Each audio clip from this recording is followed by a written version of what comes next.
Your emotions are not your enemy. They are not the voice of truth. They are echoes of your biology, shaped by a world that no longer exists. Every day, you are triggered, provoked, and pulled by feelings that once kept your ancestors alive. But now, quietly sabotage your focus, your relationships, your peace. The difference between those who rise and those who remain stuck is not talent, luck, or intelligence. It's the ability to stay calm when everything else is screaming for reaction. Master this skill, and you'll no longer be a prisoner of emotion. You'll become the architect of your mind. This audiobook will show you how. Forward, the art of inner mastery. Emotional control is not about suppressing what you feel. It's about understanding, transforming, and directing your emotions with precision. In a world overflowing with stimulation, where every headline, notification, and conversation demands a reaction, emotional mastery has become a modern superpower. Most people live at the mercy of their moods. They wake up determined, and by noon, they are exhausted, angry, or anxious, without knowing why. They let a single comment ruin their day. They let fear silence their dreams. They let regret poison their confidence. But what if emotions were not storms to survive, but signals to decode? What if every wave of anger, fear, or sadness was simply energy waiting to be transformed? That's what this journey is about. To move from reacting to responding, from chaos to clarity, from survival to true inner freedom.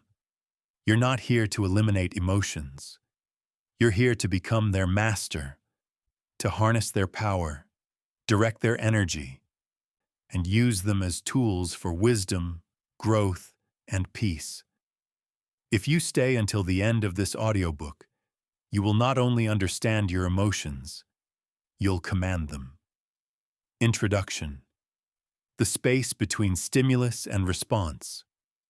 There's a moment, a small, almost invisible gap between what happens to you and how you respond. That gap is your power, and your entire future depends on what you do inside it. Most people never see it. They move from stimulus to reaction instantly, an automatic chain of emotion, impulse, and regret. A raised voice triggers anger. A setback triggers despair. A challenge triggers fear. And every time they react without awareness, the brain rewires itself to make that reaction faster next time. They become addicted to emotional chaos. But a few people, very few, have discovered something extraordinary. They have trained their minds to slow down the moment before reaction. They breathe. They observe. They choose. They don't suppress emotions. They channel them. They use anger as focus, fear as preparation, sadness as clarity, and peace, not as luck, but as skill. That's emotional mastery. It's not mystical, it's neurological, and it begins with a single decision. I will no longer be controlled by what I feel. In this audiobook, you'll learn the full system of emotional control, from the hidden cost of emotional reactivity to the neuroscience of transformation. You'll discover practical tools, like the STOP method, to calm your nervous system in seconds, rewire your thinking patterns, and train your emotional muscles for resilience and strength. By the end, you'll no longer fear your emotions. You'll understand them, use them, and rise above them. This is not just about managing your mood. It's about mastering your mind, so you can lead, love, and live with clarity, calm, and purpose. Chapter 1. The hidden cost of emotional reactivity. Every reaction has a price, And most people keep paying it without ever realizing it. Have you ever said something in anger, only to regret it moments later? Have you ever let fear stop you from taking an opportunity that could have changed your life? Or walked away from a conversation, replaying it in your head, wishing you had stayed calm and wise instead of emotional and impulsive? If so, you already know the hidden cost of emotional reactivity. Most people believe that losing control is normal, that it's just human nature to get angry, anxious, or defensive. They think emotions are something that happen to them, not something they can choose. But here's the uncomfortable truth. Every time you react impulsively, every time you let emotion make your decisions, you are training your brain to be weaker. You are reinforcing the very circuits that keep you trapped in frustration, guilt, and regret. You are wiring yourself for chaos.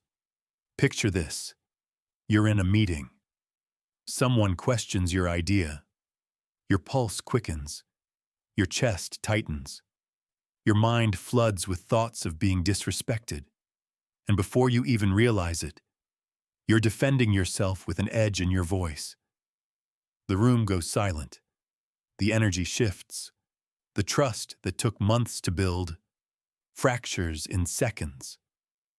That's not a bad day. That's an emotional debt. A moment that will cost you credibility, peace, and opportunity.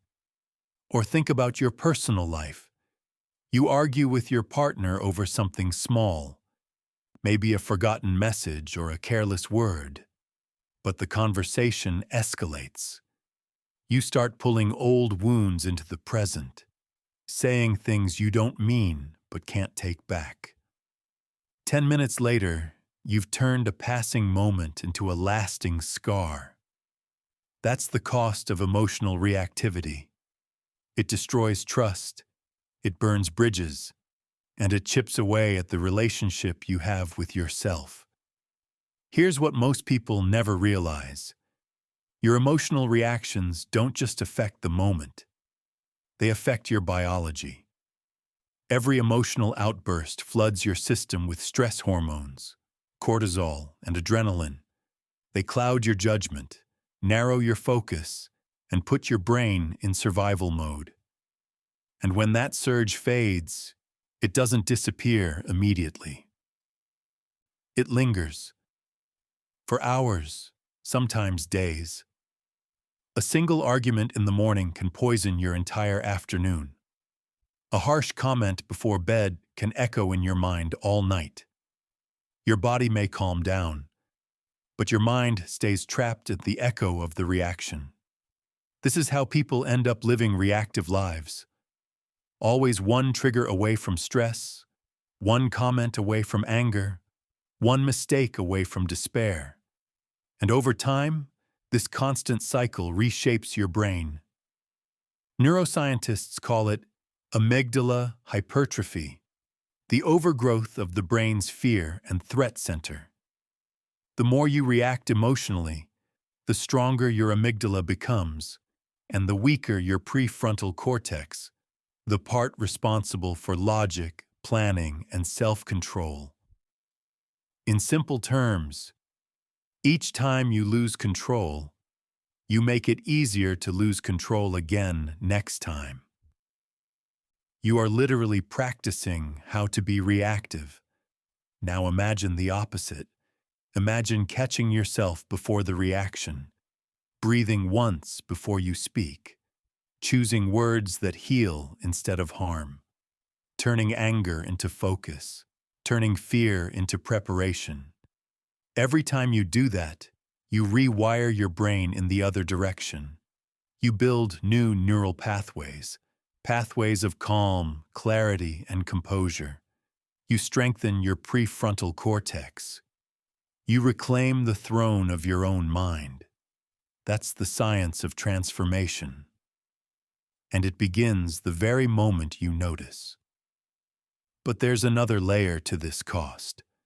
One most people never measure. It's not just what emotional reactivity takes from your relationships or career. It's what it steals from your self-respect. Because every time you lose control, you know it. You see yourself acting beneath your potential. You hear yourself saying words you don't mean. And somewhere inside, a quiet voice whispers, "I could have handled that better." That whisper is the sound of lost integrity. And when it repeats too often, it turns into shame. That's the deepest cost of all. Not losing control in front of others, but losing respect for yourself. Here's the hope. Emotional reactivity is not who you are. It's a habit, a neural reflex that can be retrained. You can rebuild the pathways of your mind the same way you strengthen a muscle, with awareness, repetition, and practice. The journey begins with understanding why your brain reacts the way it does, why the same ancient circuits that once kept our ancestors alive are now hijacking your peace and progress. And that's exactly what we'll explore next. Chapter 2. Why your brain is wired to sabotage you. To master your emotions, you must first understand the machine that creates them. Your mind is not a single entity. It is a collection of systems, circuits, and chemicals, each evolved to solve different problems. The most ancient parts of your brain were designed to keep you alive in a world where every shadow could hide a predator and every noise could signal danger. Those systems are still alive within you, firing signals and flooding your body with chemicals whenever they perceive a threat. The challenge? Your brain's definition of threat is stuck in the past, while your world has changed in ways evolution never anticipated.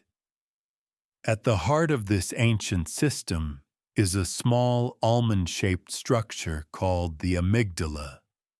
Hidden deep within your brain, the amygdala is your personal alarm system. Its job is simple but vital. Scan your environment for anything that might hurt you and trigger an immediate reaction if it detects danger. When your ancestors encountered a saber-toothed tiger, the amygdala didn't give them time to debate. It fired an alarm, flooding their body with adrenaline, shunting blood away from the frontal lobes, where reasoning happens, toward the limbs, where fighting or fleeing happens, and preparing them to survive. This is known as the fight-or-flight response, and it saved countless lives on the savannah. The problem is that your amygdala cannot distinguish between physical threats and emotional ones. It reacts with the same intensity whether you're facing a wild animal or a critical email from your boss. It responds to social rejection with the same urgency it would to starvation. It interprets disapproving glances, delays, and unfamiliar situations as potential life or death events. This is what psychologists call an amygdala hijack. When you're hijacked, your rational mind, the prefrontal cortex, goes offline. Blood flow is diverted away from your highest thinking and toward your oldest instincts. You literally become less intelligent when you're emotionally triggered. You may have noticed this yourself, how hard it is to think clearly when you're angry, or how difficult it is to remember a fact during an argument. That's not because you're a bad person. It's because your amygdala has seized control. Another feature of your brain that once served you but now sabotages you is the negativity bias. In a prehistoric environment, missing a threat was deadly. Failing to notice a tiger could mean death, while failing to notice a ripe fruit simply meant you stayed hungry a little longer. so your brain evolved to prioritize negative information. It remembers threats more vividly than rewards. It is better at storing pain than pleasure. This bias ensured your ancestors survived. But in modern life, it means your mind naturally gravitates toward worry, criticism, and fear. That's why you can receive 10 compliments and one piece of negative feedback and find yourself obsessed with the negative. It's why bad news sticks and good news washes away. It's why your brain ruminates about potential problems rather than basking in gratitude for what's already good. There's more. Your amygdala processes threats incredibly fast, much faster than your rational brain can keep up. Studies show that the amygdala can react to a perceived threat in about 12 milliseconds. By the time your prefrontal cortex begins to process what's happening, usually around 500 milliseconds later, your body is already prepared to fight or flee. This is why you sometimes feel yourself reacting before you even know why. Your emotional brain decided there was a threat long before your rational brain had a chance to evaluate whether that threat is real. Worse still, your amygdala learns from experience, but not always in ways that serve you. Every time you have a strong emotional reaction, your amygdala remembers the context and files it away as something dangerous. If you were embarrassed during a speech in school, your amygdala may file public speaking under life-threatening. If someone broke your trust, your amygdala may file relationships under dangerous. The next time you face similar situations, your amygdala will sound the alarm faster and louder, even if the context is completely different. This is why people who have been hurt in relationships become hypersensitive to rejection, and why people who have been criticized at work become defensive at any feedback. Modern life makes all of this worse. We live in an environment of constant low-level stress. Social media notifications ping your phone, each one a potential threat to your status or self-image. News headlines are crafted to induce outrage and fear. Work emails arrive after dinner, making you feel like you must be always on. Traffic jams, financial pressures, family conflicts, all trigger your amygdala again and again. Your brain is bombarded with signals that something might be wrong, keeping your alarm system perpetually on edge. This chronic stress has serious consequences. When your amygdala is constantly activated, it becomes hypersensitive. Your threshold for emotional triggers gets lower and lower, until minor inconveniences can unleash major reactions. Sleep deprivation amplifies this effect.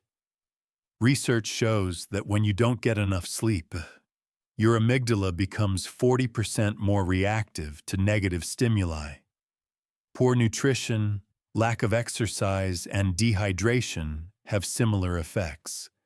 They weaken the prefrontal cortex and make you more prone to emotional hijacks.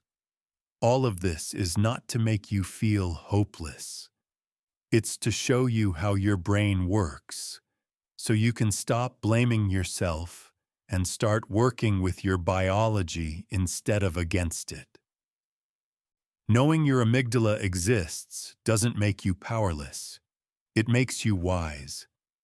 It means you can anticipate its reactions, prepare your responses, and gradually rewire its patterns.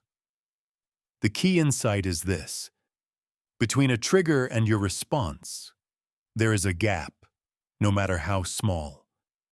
Your amygdala might scream at you to react, but your prefrontal cortex, the part of your brain responsible for reasoning, planning, and impulse control, can step in.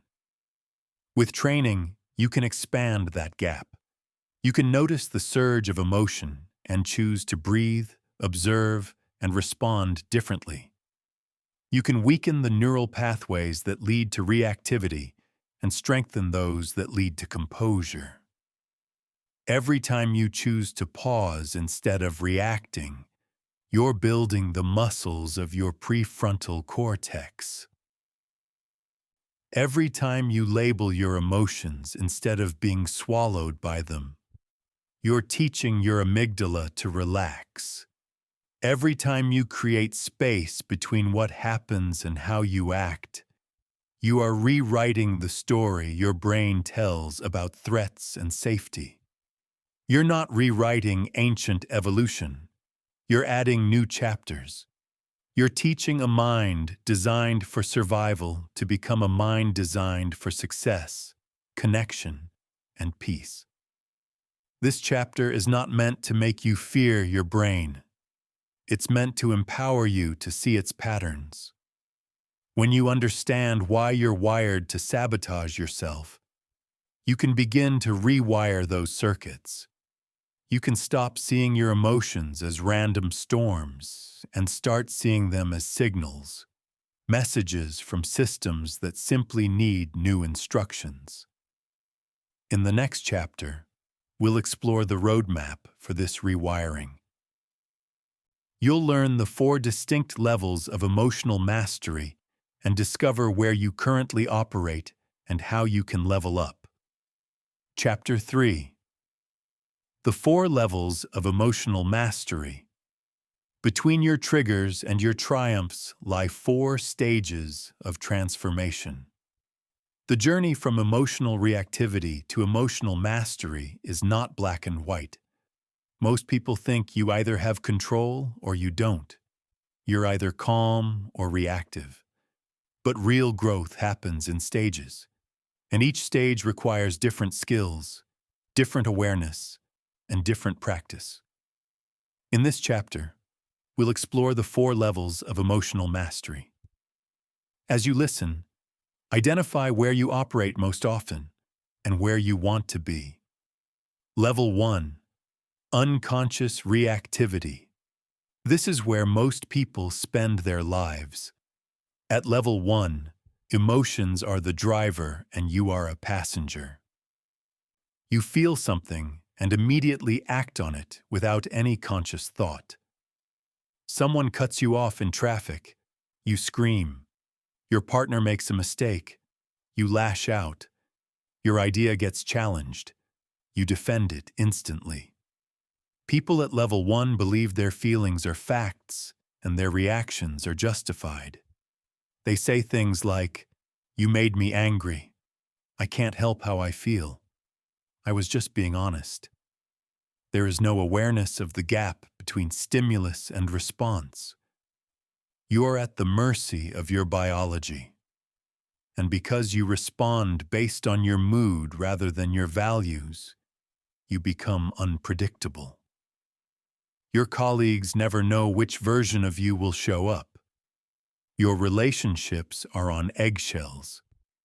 Your credibility is fragile. Level 2. Conscious reactivity. Level 2 begins with awareness. You notice your emotional reaction, but you still choose to indulge it. You know you're angry, but decide to explode anyway because it feels justified. You know you're about to send that heated email, but you hit send because the other person deserves it. People at level 2 rationalize their reactivity by focusing on the behavior of others. "Yes, I lost my temper, but did you hear what they said? I know I shouldn't have yelled, but they pushed me too far." Awareness without control creates a painful cycle. You react, you regret, you apologize, you promise to do better. You react again. Each time this cycle repeats, your self-respect erodes. You know better, but you don't do better. This stage is like standing at a fork in the road and repeatedly choosing the path you don't want to take. Frustrating, but also the beginning of change, because you're starting to see the gap. Level 3. Conscious response. This is where transformation begins. At level 3, you still feel emotions, sometimes intensely. Your heart races, your stomach tightens. You might hear the same voices in your head as you did at levels 1 and 2.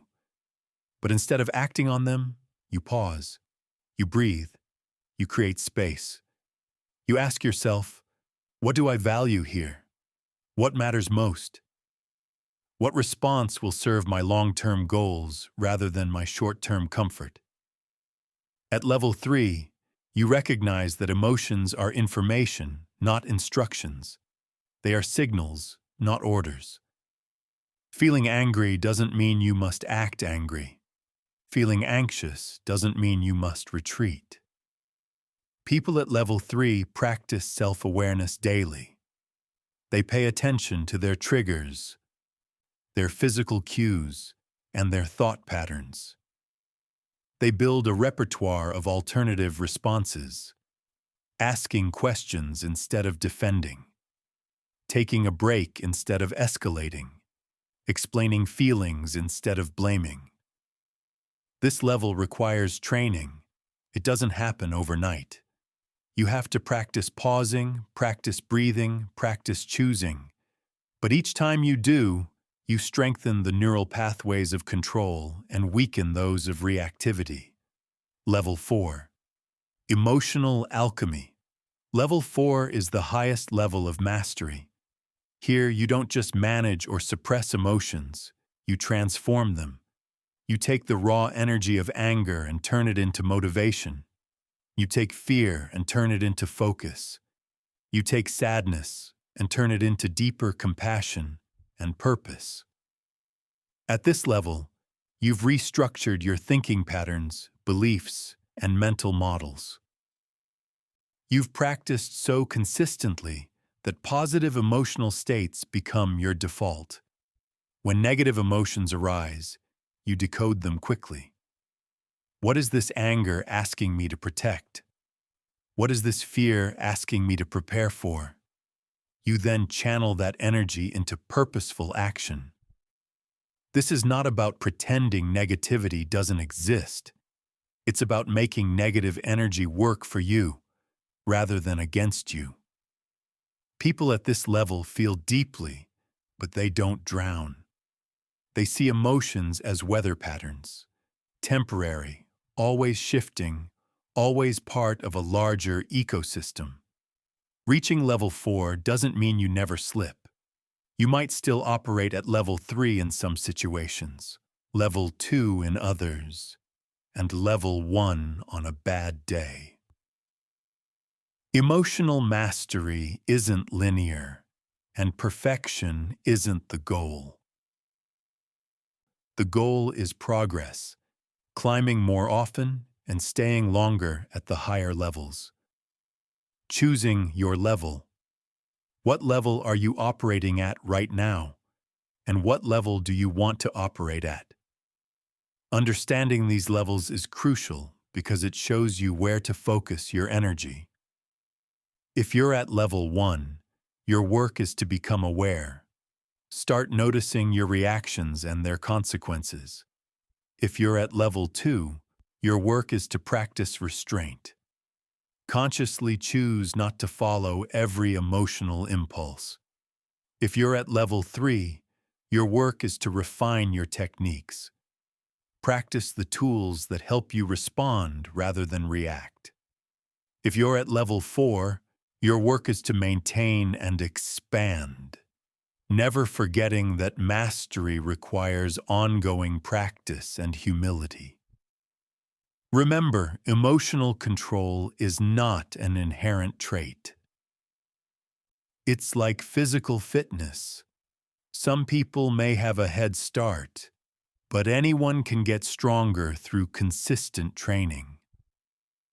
In the next chapter, you'll learn a concrete method for catching yourself in the midst of an emotional reaction and redirecting your mind before it's too late. It's simple enough to use in real time, even when your rational brain feels offline. Chapter 4. The Stop Method for Immediate Emotional Control. When you're hijacked by emotion, you don't need complexity. You need a simple system. You're in the heat of the moment. Your heart is pounding. Your face feels hot. That email just came in. That comment just landed. You know you're about to say or do something you'll regret. But there's no time to mediate, no space for journaling, no chance to recall a complicated framework. What you need is a tool that fits in your pocket, a method you can deploy when your logical mind is going offline. That's why the Stop method exists. It's a simple 4-step process for interrupting your automatic reactions and regaining control. Right here, right now. It's been tested in emergency rooms, on battlefields, in boardrooms, and in homes. It works for medical professionals dealing with life or death decisions, for soldiers under fire, and for anyone whose emotions threaten to derail important moments. The acronym is easy to remember. S-T-O-P. S. Stop the moment you notice the surge of emotion. Stop everything you're doing. If you're typing an angry email, take your hands off the keyboard. If you're speaking, close your mouth. If you're reaching for your phone to call someone and vent, put the phone down. This physical cessation sends a signal to your brain. I am taking control now. It breaks the momentum of your reaction and creates the smallest possible space between trigger and response. Stopping requires awareness. You have to train yourself to recognize the early warning signs of emotional activation. Your heart rate increasing, your breathing becoming shallow, muscles in your jaw or neck tightening, heat rising in your face, a knot forming in your stomach. These cues are your alarm bells. They give you a chance to intervene before your amygdala hijacks your behavior. Stopping might feel awkward, especially if you're in a conversation or meeting. But the temporary discomfort of a pause is nothing compared to the lasting damage of an unrestrained reaction. T. Take a breath. Not just any breath. A specific pattern of breathing that activates your parasympathetic nervous system, the system responsible for calming you down. This pattern is sometimes called box breathing, though you can modify it. Inhale slowly through your nose for a count of 4. Hold your breath for a count of 4. Exhale slowly through your mouth for a count of 6. Repeat this pattern at least 3 times. Continue until you feel your heart rate slowing and your muscles relaxing. Why does this work? Conscious, slow exhaling stimulates your vagus nerve, which acts like a braking system for your body. When your vagus nerve is activated, it tells your heart and lungs to calm down, counteracting the stress hormones released by your amygdala. It signals your body that you're safe, and your prefrontal cortex begins to come back online. It's not enough to take one quick breath and jump back into the situation. Give yourself time. It might take 30 seconds. It might take a few minutes. This is not wasted time. It's a necessary investment in a better outcome. O. Observe. Now that you've stopped and slowed your body, you can observe, both internally and externally. Internally, ask yourself, what am I feeling right now? Name the emotion as precisely as you can. Is it anger, hurt, anxiety, embarrassment, betrayal? Label it. Research shows that naming an emotion reduces its intensity by shifting activity from the amygdala to the prefrontal cortex. Notice your thoughts. What story are you telling yourself? What assumptions are you making about the other person or the situation? What facts do you actually have? And what are you imagining? Externally, separate facts from interpretations. What did the person actually say? What did they actually do? What evidence do you have for your interpretation of their motives? Could there be another explanation? Observing is about becoming a neutral investigator. You're gathering data, not making judgments. You're stepping out of the story you've created in your mind to see what's actually happening. This step is powerful because most emotional reactions are based on interpretations rather than facts. By separating reality from your assumptions, you often find that the threat is smaller or different than you thought. P. Proceed with a calmer body and a clearer mind. You can now proceed with intention. The proceed step isn't simply about resuming what you were doing. It's about choosing your response based on your values and your goals. Ask yourself, what outcome do I want here? What response would align with the person I want to be? What will serve my long-term goals, not just my short-term comfort? Maybe you decide to address the situation with compassion instead of defensiveness. Maybe you decide to ask clarifying questions rather than make accusations. Maybe you realize the best response is to say nothing right now, to return to the conversation later, or not at all. Maybe you choose to set a boundary or stand up for yourself, but to do so calmly and clearly. Proceeding is about taking an intentional step forward, rather than being dragged along by your emotions. The more you practice the stop method, the faster and more automatic it becomes. At first, you might only remember it after you've already reacted. But even then, it can help you de-escalate and repair the situation before more damage occurs. Over time, you'll start to catch yourself earlier, perhaps mid-sentence, perhaps mid-thought. Eventually, you'll notice the physical cues before you act and implement the method before you react at all. The stop method doesn't require you to be perfect. It simply gives you a simple tool to regain control when everything inside you wants to explode or collapse. It puts power back in your hands, literally, because you can breathe and observe anywhere, anytime. In the next chapter, we'll build on this foundation with advanced techniques that will not only manage emotional hijacks, but optimize your emotional state for peak performance. Chapter 5. Advanced Techniques for Emotional Regulation. Once you can stop an emotional storm, you can learn to steer the winds. After learning to interrupt emotional reactions with the stop method, you'll find yourself regaining control in moments when that used to be impossible. You'll be able to prevent damage, stay calm, and choose better responses. But there is another level of skill. Not just preventing harm, but generating good. Advanced emotional regulation techniques go beyond damage control. They help you use emotions as tools for clarity, motivation, and creative problem-solving.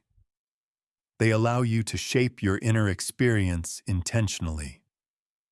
In this chapter, we'll explore 5 powerful techniques for emotional optimization: cognitive reframing, emotional labeling, somatic regulation, timeline reframing, and energy management. 1. Cognitive reframing. Your emotions are not caused by external events. They're caused by your interpretations of those events. Two people can experience the same situation and feel completely different emotions because they interpret the situation differently. If you interpret a colleague's criticism as an attack, you'll feel hurt or defensive. If you interpret the same criticism as a gift for improvement, you'll feel grateful or motivated. Cognitive reframing is the deliberate act of changing how you interpret a situation in order to change your emotional response to it. When something triggers a negative emotion, practice generating at least 3 different interpretations. A more positive interpretation than your initial reaction. A more negative interpretation. A neutral interpretation. For example, if your friend doesn't text back, positive, they're busy or thinking about a thoughtful response. Negative, they're upset with you or ignoring you. Neutral, their phone is off or they simply forgot. The point isn't to trick yourself into false positivity. It's to recognize that your initial interpretation is not the only possible one. Once you see multiple ways to interpret an event, you can choose the interpretation that serves you best. This practice rewires your brain to be more flexible and less reactive. 2. Emotional labeling. Many people have a limited emotional vocabulary. They know they feel bad or good, but they cannot differentiate between nuances like frustration versus disappointment, anxiety versus excitement, anger versus hurt. This lack of precision makes emotions feel overwhelming. Emotional labeling involves naming your emotions as specifically as possible. When you feel a surge of emotion, ask, "What exactly am I feeling?" Name it. Then ask, "What is one level beneath that?" For example, anger may sit on top of hurt. Anxiety may sit on top of excitement. Research shows that naming emotions decreases activity in the amygdala and increases activity in the prefrontal cortex. It allows you to see the emotion as an object rather than being swallowed by it. Precision gives you power. 3. Somatic regulation. Your emotional state is deeply connected to your physical state. When you're emotionally activated, your body goes into sympathetic nervous system dominance, adrenaline, muscle tension, shallow breathing. Somatic regulation uses your body to calm your mind. One technique is progressive muscle relaxation. Starting with your toes and moving up to your head, tense each muscle group for 5 seconds, then release. Notice the difference between tension and relaxation. This helps discharge excess energy and signals your body that it's safe to relax. Another tool is cold exposure. Splash cold water on your face, hold ice cubes, or take a cold shower. Cold activates your vagus nerve, rapidly shifting you from sympathetic to parasympathetic mode. The shock of cold teaches your body to adapt and builds resilience to stress. Regular physical movement is also key. Even a few minutes of brisk walking or jumping jacks during an emotional wave can help process the energy and return you to baseline. 4. Timeline reframing. When you're in the middle of an emotional reaction, your brain tends to catastrophize. It feels like the current problem will last forever or has permanent consequences. This distortion amplifies distress. Timeline reframing shifts your perspective on time to reduce emotional intensity. Ask yourself, how will I feel about this in 1 hour? 1 day, 1 week, 1 month, 1 year? Rarely do daily hassles retain their power over long timelines. This practice reminds you that most triggers are temporary. You can also imagine yourself 5 years in the future, looking back. What advice would your future self give you about this situation? How significant will it seem then? This long-term view cultivates patience and perspective. 5. Energy management. Emotional regulation requires energy. It's like a muscle. You can exhaust it. If you're constantly dealing with intense emotions, you will experience decision fatigue and eventually lose control.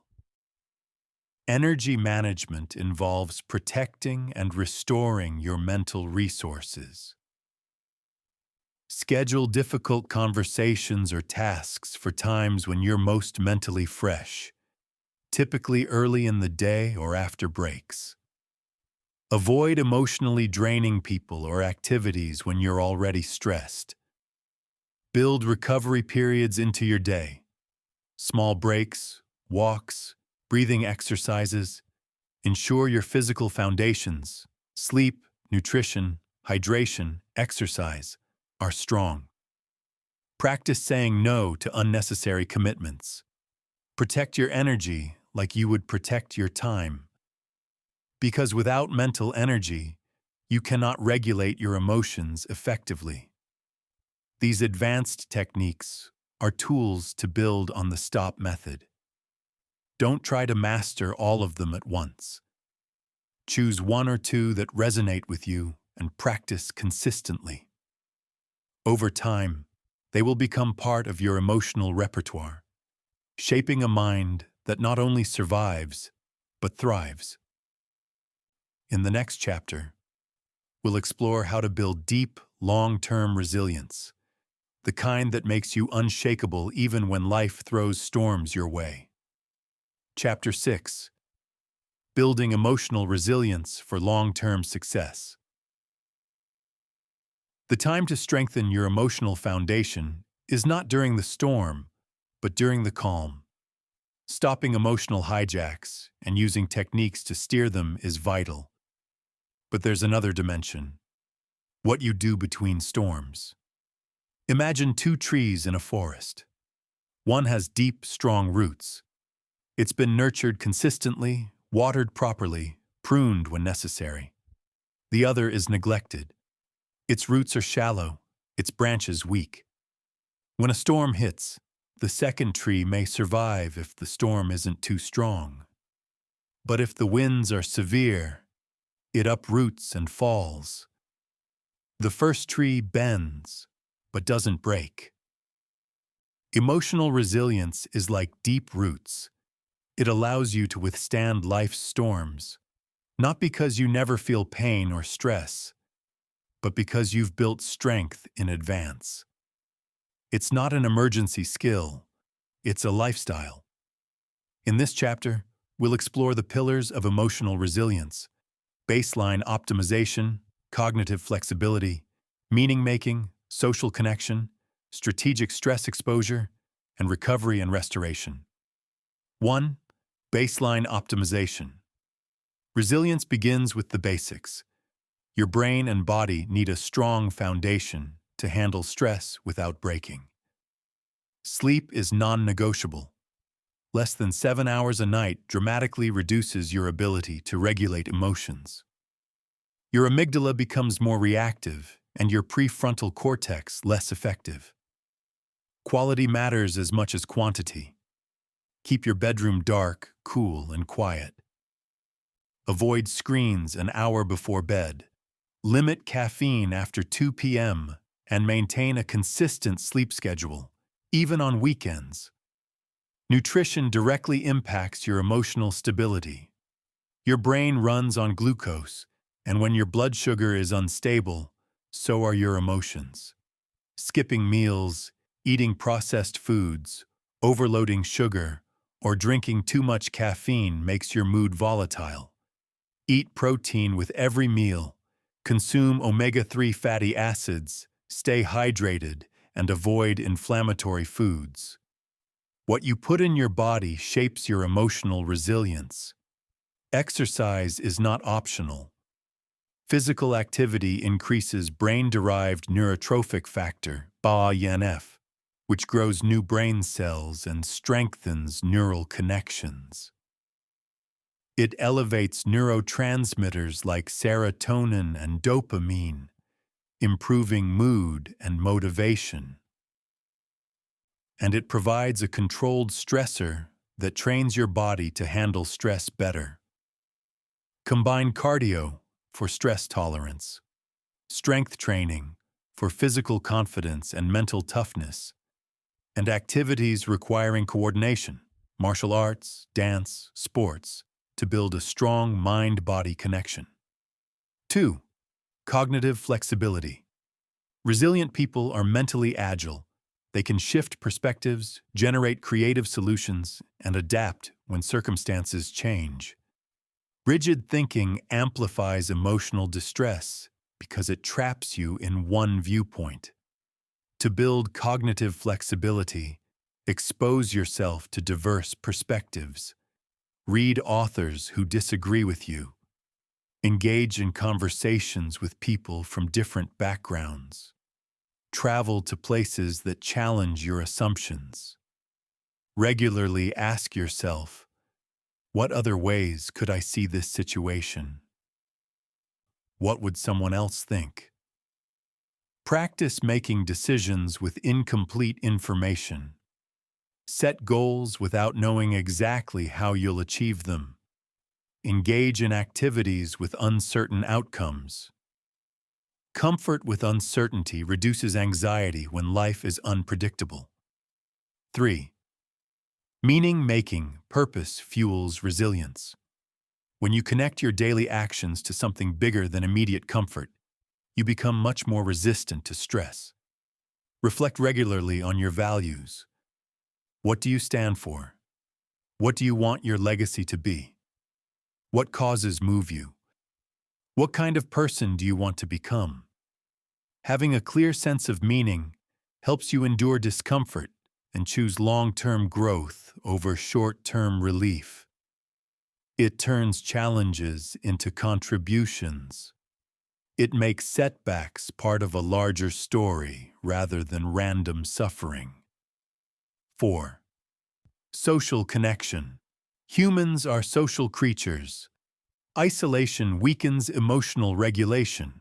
Strong, supportive relationships provide emotional resources during difficult times and keep you accountable to your best self. But not all relationships nurture resilience.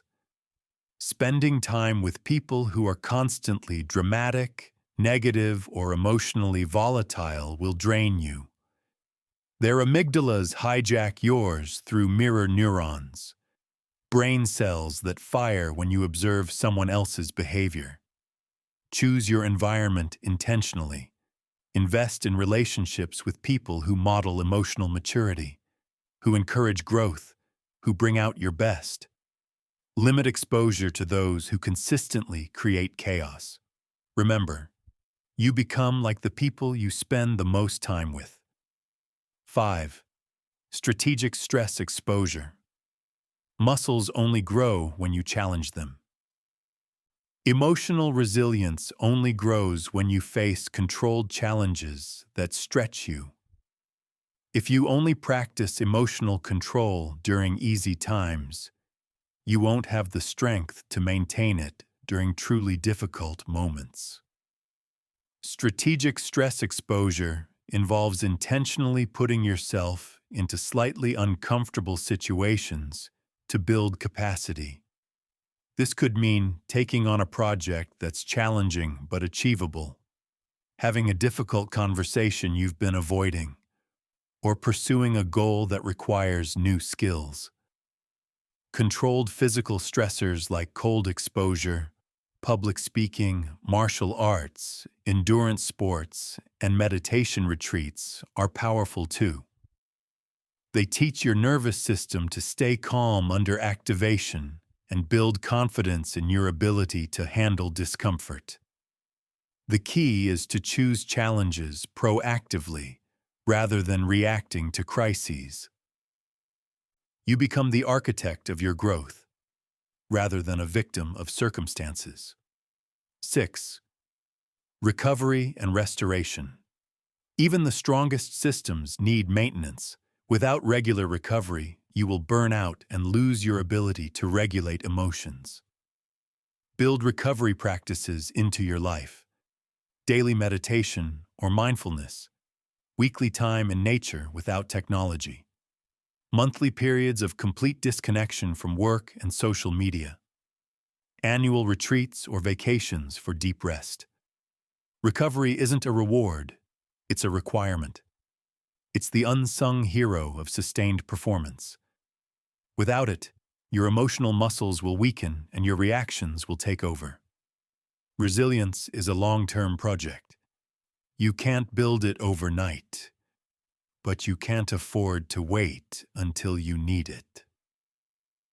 The time to strengthen your emotional foundation is now, while the weather is calm. So when storms come, you'll bend but not break. In the next chapter, we'll dive deep into the neuroscience behind these practices, revealing what actually happens in your brain when you transform emotions and how you can use that knowledge to accelerate your progress. Chapter 7. The Neuroscience of Emotional Transformation. Change isn't just psychological, it's biological. Your brain rewires with every choice you make.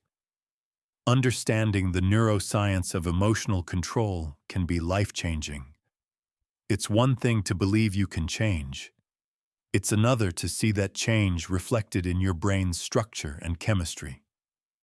For decades, scientists believed the adult brain was static, fixed after childhood, unable to grow new cells or rewire itself. But now we know the opposite is true. Through the process of neuroplasticity, your brain is constantly reshaping itself based on your thoughts, emotions, and behaviors. Every time you choose a calm response over a reactive one, you're not just being polite. You are physically altering your brain. You are strengthening the neural pathways associated with self-control and weakening those associated with reactivity. Neuroplasticity. Your brain's ability to change. Neuroplasticity is your brain's ability to reorganize itself by forming new neural connections throughout life. If you repeatedly practice a skill, the brain area responsible for that skill physically expands. If you stop using a skill, those connections weaken. When you practice the stop method, cognitive reframing, emotional labeling, or any other regulation technique, you are essentially performing neural reps. You're building new highways in your brain that make these responses more automatic over time. This change is measurable. Brain scans of people who meditate or practice emotional regulation show increased gray matter in the prefrontal cortex, the area responsible for planning, decision-making, and impulse control. They show decreased activity and even reduced volume in the amygdala, meaning the threat detection system becomes less reactive and more accurate. Your brain literally calms down, strengthening your executive center. Regular emotional regulation increases gray matter density in the prefrontal cortex. This means you have more neural real estate dedicated to rational thinking and self-control. It becomes easier to pause, plan, and choose. But that's not all. The anterior cingulate cortex, ACC, which monitors conflict and helps you shift attention, also becomes more active and better connected. A stronger ACC means you're better at noticing when you're getting triggered and redirecting your focus toward constructive responses. The insula, which processes bodily sensations, also develops. This enhanced body awareness allows you to notice subtle physical signals of stress, such as slight changes in breathing or muscle tension, before they become full-blown reactions. Calming your alarm system. Practicing emotional regulation reduces the size and reactivity of the amygdala. A smaller, calmer amygdala doesn't mean you become emotionless. It means your threat detection becomes more accurate. You stop reacting to every minor inconvenience as if it's a saber-toothed tiger. It also means your body's stress chemistry changes.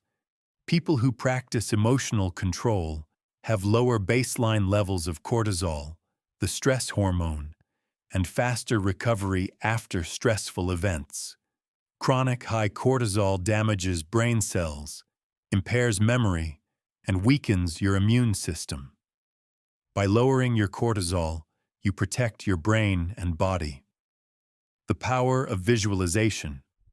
Your brain doesn't distinguish much between real experiences and vividly imagined ones. When you mentally rehearse staying calm under pressure, your brain builds the same neural connections as if you were actually calm under pressure.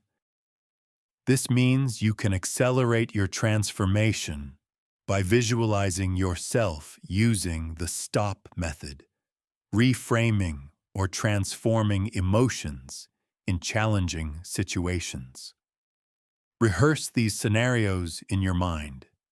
You walk into a meeting, feel a surge of anxiety, breathe deeply, observe your thoughts, and respond calmly. Each mental rehearsal strengthens the neural circuits of control. Mirror neurons and your social environment. Your brain is social. Mirror neurons fire both when you perform an action and when you observe someone else performing it. This is one reason why your social environment is so important.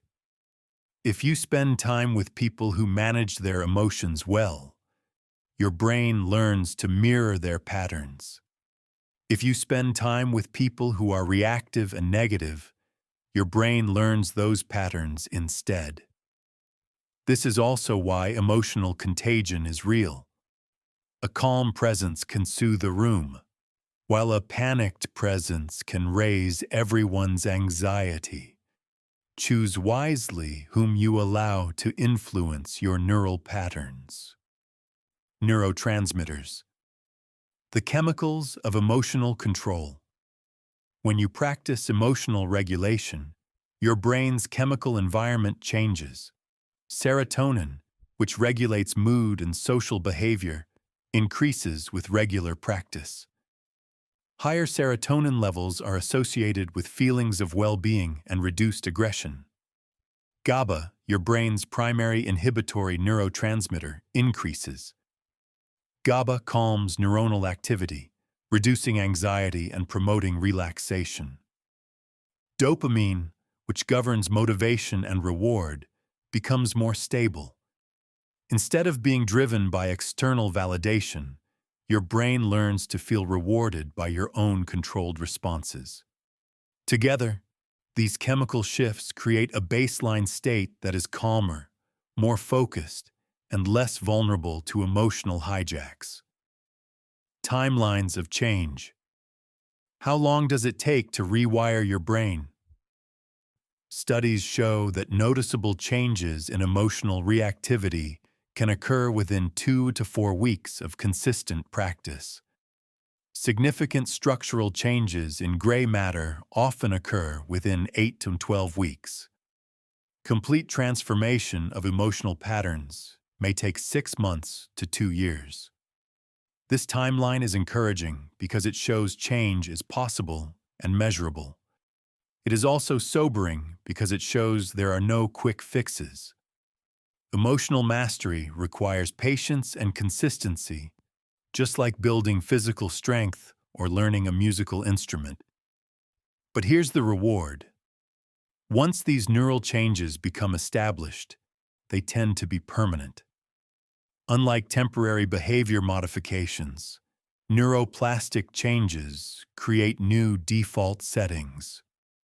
The person who once struggled to control their emotions becomes the person who naturally responds with calm and wisdom. Understanding the neuroscience behind your transformation isn't just intellectually satisfying. It gives you confidence that your efforts are more than a feel-good exercise. They are literally reconfiguring your brain. In the next chapter, we'll take these insights into the arena where they're most tested: high-pressure situations.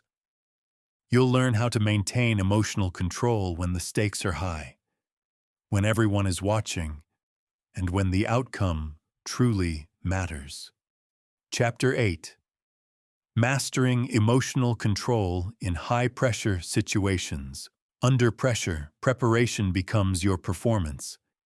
It's easy to stay calm during meditation or in a low-stress conversation. But what happens when the stakes are high? When you're speaking to a crowded room, negotiating a deal that could change your career, handling a crisis with your family. High-pressure situations reveal the truth of your emotional mastery. They strip away superficial calm and show you how deeply you've trained. The good news: peak performers, surgeons, pilots, athletes, negotiators don't handle pressure better because they're special. They handle it better because they prepare for it differently. They train their minds and bodies to remain composed when everyone else crumbles. In this chapter, we'll examine the keys to pressure performance: reframing, physiological preparation, attention management, emotional granularity, process focus, contingency planning, and recovery and reflection. 1. Reframe pressure as privilege. Pressure is not external. It's an internal interpretation. Two people can face the same situation and experience different levels of pressure because of how they frame it. Instead of telling yourself, "This is too much, I can't handle it," reframe the situation. "This is challenging, but it's exactly what I've been training for. This is an opportunity to demonstrate what I can do. This is my chance to grow." Elite performers acknowledge the reality of the situation while choosing interpretations that enhance their performance. They see pressure as a sign they are doing meaningful work, a privilege that comes with responsibility. 2. Physiological preparation, stress inoculation. You can't think clearly under pressure if your body is overwhelmed. That's why stress inoculation is crucial. Just as vaccines expose your immune system to small doses of a pathogen to build resistance, stress inoculation exposes your nervous system to controlled stress to build resilience. Cold exposure is a powerful tool for this. Deliberately immerse yourself in cold water or step outside in cold air. Your body responds with the same stress systems triggered during high-pressure moments. Use this time to practice slow breathing, muscle relaxation, and positive self-talk. By doing so, you train your body to remain calm while physiologically stressed. High-intensity exercise has a similar effect. When you push your physical limits, your heart rate soars and your body produces adrenaline. Practice staying mentally focused and calm during these workouts. When you learn to control your mind during physical stress, you build the capacity to control your mind during emotional stress. 3. Attention management. Laser focus. Under pressure, your mind wants to scatter. You start thinking about every possible outcome, every person watching, every potential mistake. But peak performance requires laser focus, directing all mental energy toward the single most important action in the present moment. Practice focus during low-pressure situations. Set a timer for 10 minutes and pick a simple task: reading, math, writing. Whenever your mind wanders, gently bring it back. Gradually increase the complexity and add distractions. In high-pressure situations, identify the immediate next step that moves you forward. Focus completely on that step. Don't worry about the 10 steps ahead or the consequences of failure. The future is too big. You control only the present action. 4. Emotional granularity under pressure. Most people lump all pressure-induced emotions into stress or anxiety. But under pressure, nuanced awareness is power. Ask yourself, am I excited or fearful? Am I overwhelmed or focused? Am I afraid of failure or motivated to succeed? Physiological sensations may be similar. Elevated heart rate, sweaty palms. But the meaning and appropriate response are different. Labeling your emotions precisely helps you choose the right tool. If you're excited, harness that energy. If you're overwhelmed, break the task into smaller pieces. If you're fearful, breathe and remind yourself of your preparation. 5. Process focus over outcome focus. When stakes are high, most people obsess over results. They think constantly about whether they will succeed or fail. This outcome focus adds extra pressure and distracts from the behaviors that determine the outcome. Elite performers focus on process. A surgeon concentrates on making precise incisions, not on whether the surgery will succeed. A pilot focuses on following procedures, not on whether the plane will land safely. A negotiator focuses on asking good questions and listening, not on closing the deal. Focusing on process liberates you. You can't control the outcome. It depends on many variables, but you can control your actions, effort, and attitude. Trust that good processes lead to good results. 6. Contingency planning. Uncertainty breeds pressure. If you haven't considered what you'll do if things go wrong, the unknown becomes a source of anxiety. Contingency planning reduces this uncertainty.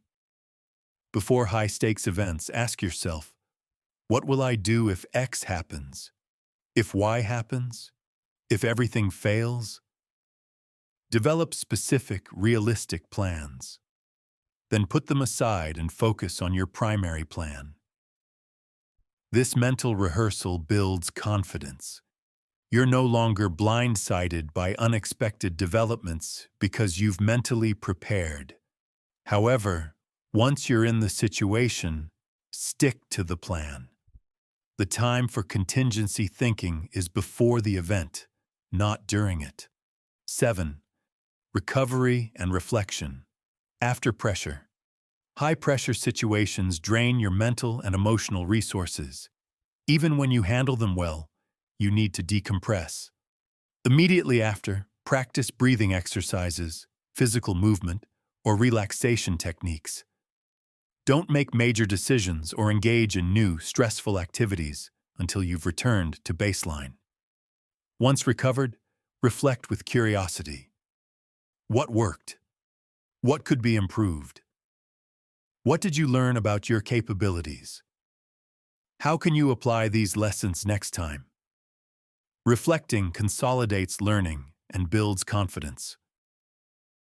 Without it, you may repeat mistakes or fail to integrate improvements. Pressure is a privilege. It means you're doing something that matters, something that tests you and reveals your growth edges. Instead of avoiding pressure, embrace it as the arena where your training is proven.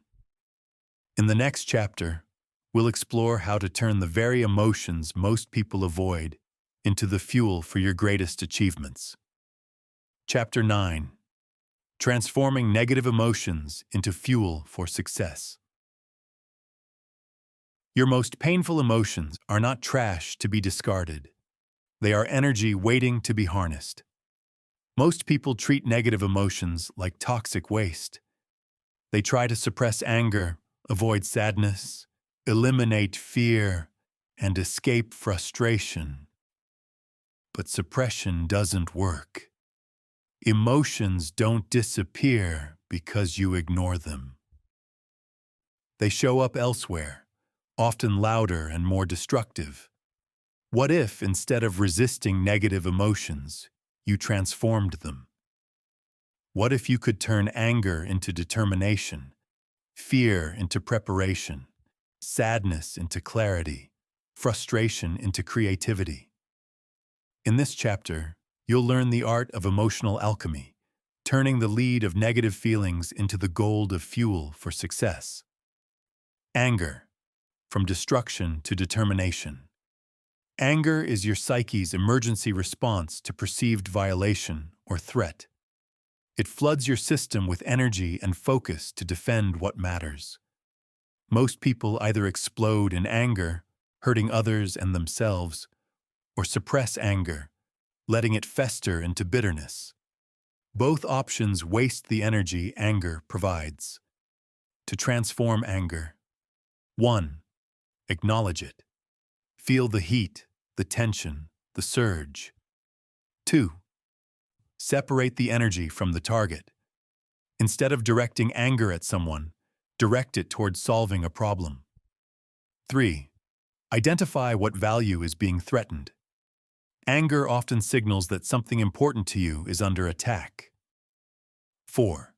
Channel the energy into productive action. Work on your goals, advocate for change, protect what matters with clarity and purpose. History is full of people who used anger to fuel greatness. Entrepreneurs who solved problems because they were angry about injustice. Athletes who trained harder because they were angry about being underestimated. Activists who changed societies because they were angry about oppression. Fear. From paralysis to preparation.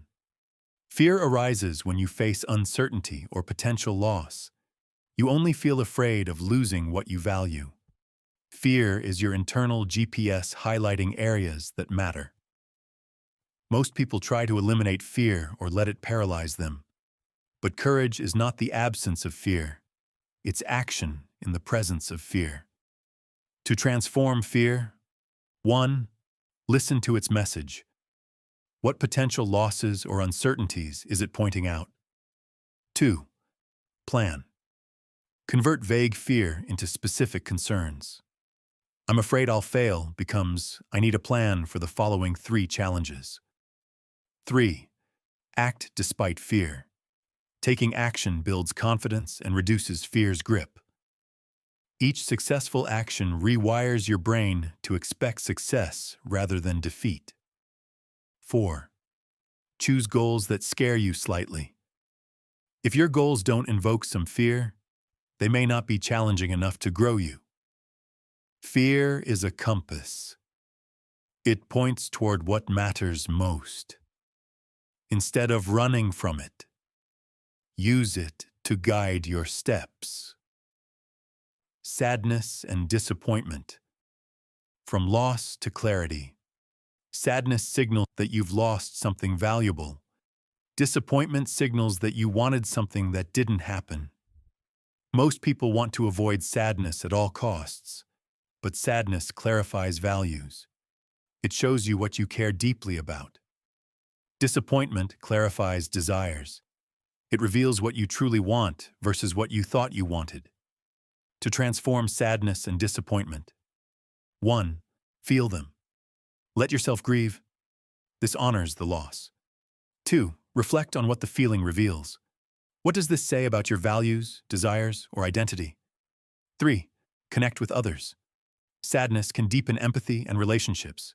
Shared loss builds bonds. 4. Refocus. Use the clarity to make new decisions aligned with what truly matters. Sadness is not weakness. It is evidence of your capacity to love and value. When used wisely, it directs you toward authenticity. Frustration. From complaining to creative problem-solving.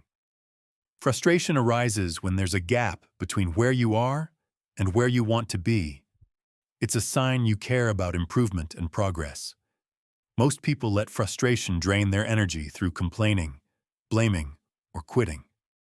To transform frustration. 1. Switch from frustration to fascination. Ask, why is this happening? What can I learn from this obstacle? 2. Commit to finding solutions.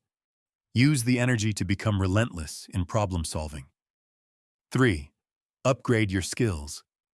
Repeated frustration often indicates outdated strategies. What new skills or approaches do you need? 4. Embrace the process. Every obstacle is an opportunity to grow and refine. Frustration can be your greatest teacher if you stop complaining and start problem solving. Anxiety and worry. From rumination to preparation. Anxiety is forward-looking fear. It often arises from vague, undefined threats and uncertain timelines. Most people either drown in anxiety, replaying worst-case scenarios, or try to numb it. Neither approach prepares you for reality. To transform anxiety, 1. Define it. What exactly are you worried about? Be specific. 2. Prepare. For each specific worry, what actions can you take to mitigate that risk? 3. Act. Turn worry into planning. Once you've planned and acted, let it go. 4. Differentiate between productive worry, planning, and unproductive worry, rumination. When anxiety is channeled into preparation, it becomes a strategic advantage. When it loops without action, it becomes a tormentor. Guilt and shame. From condemnation to course correction. Guilt tells you when your actions conflict with your values. Shame tells you when your behavior conflicts with your identity. These emotions are painful because they signal misalignment. Many people try to escape guilt and shame through denial or self-punishment. Neither response produces growth. To transform guilt and shame. 1. Acknowledge the emotion without self-condemnation. 2. Identify the misalignment. What value or identity did you betray? 3. Apologize or make amends if needed. Repair the damage. 4. Adjust your behavior moving forward to align with your values. Guilt and shame are course corrections. They're painful precisely because they point you back toward who you want to be.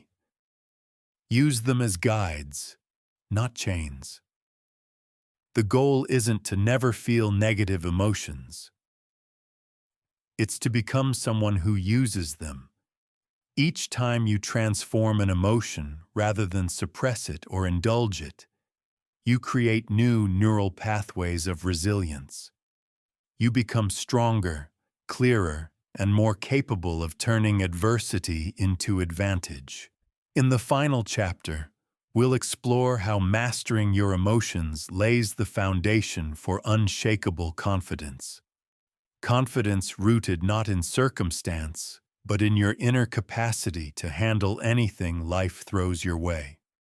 Chapter 10. Building Unshakable Confidence. Through emotional mastery, confidence isn't believing you'll never fall. It's knowing you can always get back up. What is confidence? It's not what most people think. Real confidence isn't the absence of fear or doubt. It's not arrogance or the belief that you're better than others.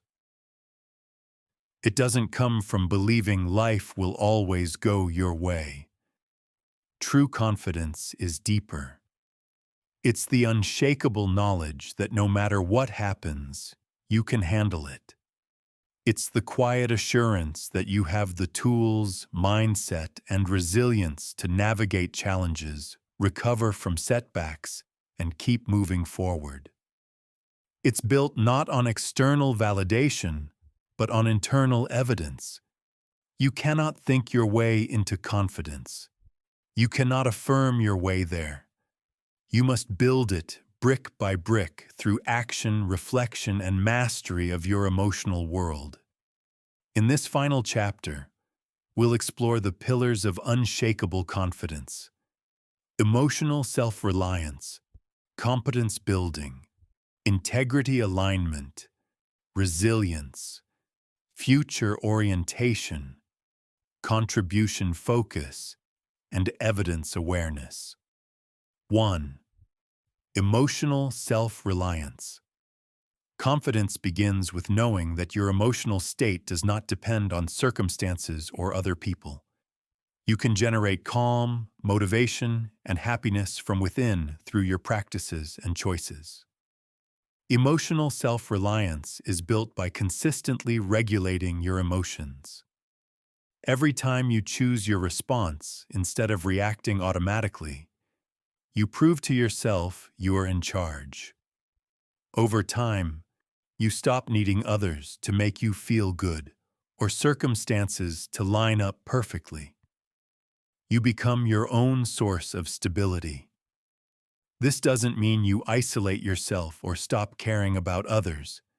It means you engage with others from a position of strength rather than neediness. 2. Competence building. Confidence without competence is delusion. Real confidence requires real skills. Not just technical skills, but meta skills. Abilities that make you effective in any domain. Problem solving is a key meta skill.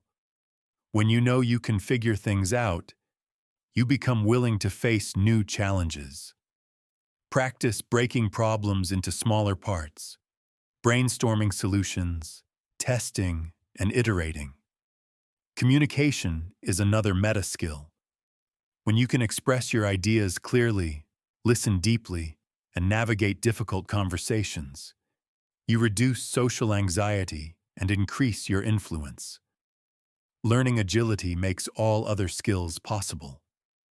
Confidence comes from trusting your ability to learn anything you need. Practice learning new skills regularly, languages, instruments, hobbies, so you become comfortable with the learning process.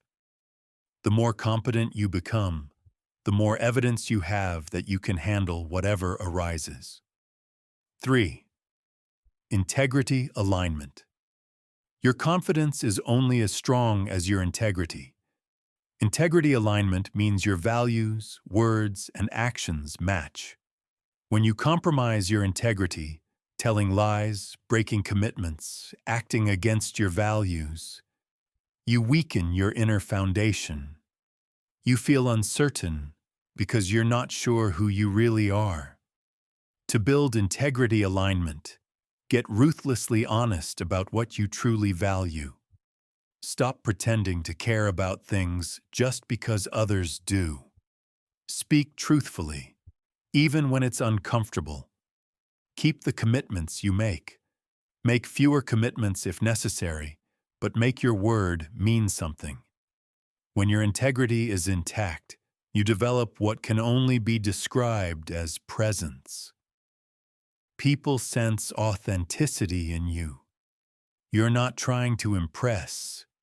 You are aligned. 4. Resilience. Building confidence grows when you know you can recover from setbacks. You don't build this by avoiding adversity. You build it by facing challenges and proving to yourself you can bounce back. Deliberately seek out challenges that test your limits. Pursue projects that scare you. Have conversations you've been avoiding. Set goals that require you to become more than you currently are. Approach these challenges with the right mindset. You're not trying to prove you're already perfect. You're trying to prove you can learn and grow. You're not trying to never fail. You're trying to prove you can recover and come back wiser.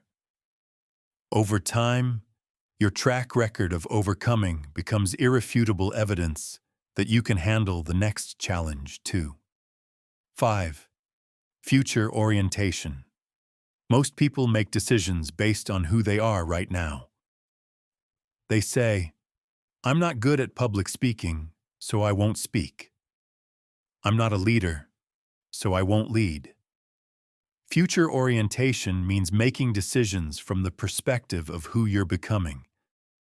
Visualize your future confident self. Ask, what would the confident version of me do in this situation? Then do that, even if you don't feel ready. Act as if you're already that person, and your actions will shape your identity. This mindset frees you from being trapped by your past or your current limitations. It opens possibilities and pulls you toward growth.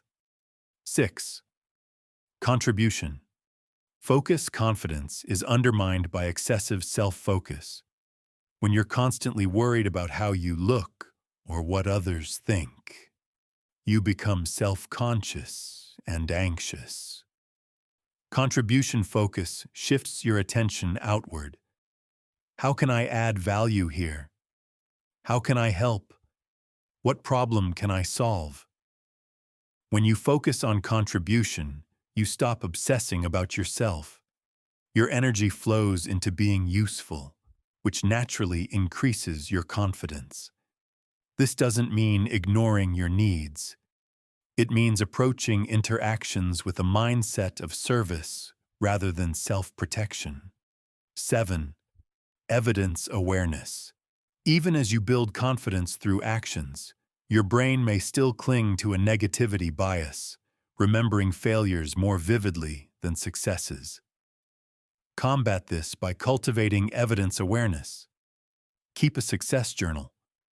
Write down daily wins, no matter how small. Document challenges you've overcome, skills you've learned, positive feedback you've received. Regularly review this evidence. This practice retrains your brain to see a balanced picture of your capabilities.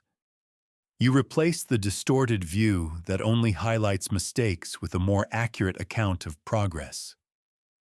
Confidence built this way is humble but strong. It's not based on inflated self-image or external validation. It's rooted in the truth of your experiences and the skills you've developed. Emotional mastery doesn't just make you feel better. It lays the foundation for unshakable confidence, a quiet certainty that you can handle anything. It empowers you to lead, love, and create from a place of strength rather than fear. It frees you from being tossed around by every emotional wave and anchors you in your purpose. You now have the knowledge, tools, and science to embark on this journey.